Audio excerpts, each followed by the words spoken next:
মূলত civil society organisation এবং প্ল্যাটফর্মগুলোকে ঐক্যবদ্ধ করার চেষ্টা করেছে দুটো প্রশ্ন, একটা হলো দারিদ্র্য, একটা হলো অসমতা।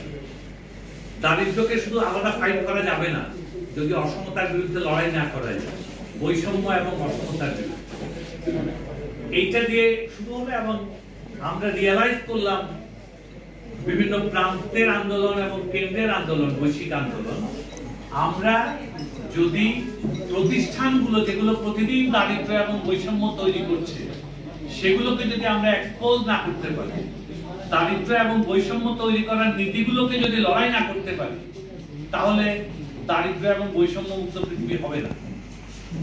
সুতরাং এই সংগ্রামটাকে একটা সুতায় গাঁথা যায় কিনা, অর্থাৎ গ্রাসরুট মুভমেন্টটাকে ইন্টারন্যাশনাল মুভমেন্টে লিঙ্ক করা যায় কিনা, তার জন্য একটা প্রচেষ্টা সবসময় অব্যাহত থাকে। তো সেই আন্দোলনের ধারাবাহিকতা এখনো আমরা স্থানীয়ভাবে এবং জাতীয়ভাবে আন্তর্জাতিকভাবে পিপলস অ্যাসেম্বলি সারা বছর ব্যাপী করা যায় কিনা।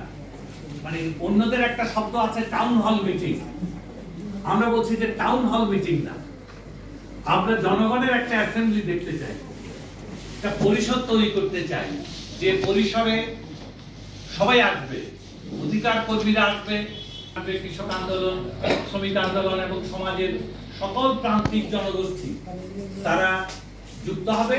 তবে বাংলাদেশে আমাদের অনেক সীমাবদ্ধতা আছে, আমরা একটু আমাদের সাংগঠনিক কার্যক্রমের দিক থেকে আমরা পিছিয়ে গিয়েছিলাম।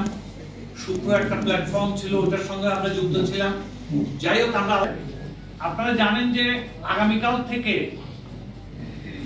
বাকুতে একটা জাতিসংঘের পরিবেশ বিষয়ক শীর্ষ সম্মেলন, আমরা যেটা বলি কনফারেন্স, এই কনফারেন্স অফ দ্য পার্টিজ এর 29তম সম্মেলন অনুষ্ঠিত হতে যাচ্ছে, কালকে শুরু হবে।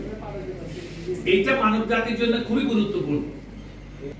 নাকি আমরা এমন সব নীতি কৌশল ঠিক করব যার ভিত্তিতে পরিবেশ বিপর্যয়কে মোকাবেলা করা যায়, নিয়ন্ত্রণ করা যায়, থামিয়ে দেওয়া যায়।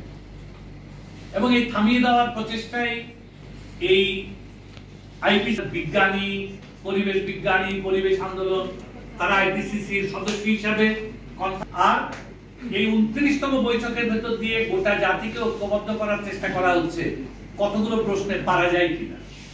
যেমন একটা বলেই আমরা আলোচনা শুরু করব। আপনার মনে আছে যে খুবই উত্তেজনা 2015-তে হয়ে যাচ্ছে, মিটিং এর শেষ দিন পর্যন্ত কি ক্লাইমেট ডিল একটা চূড়ান্ত জায়গায় যাবে।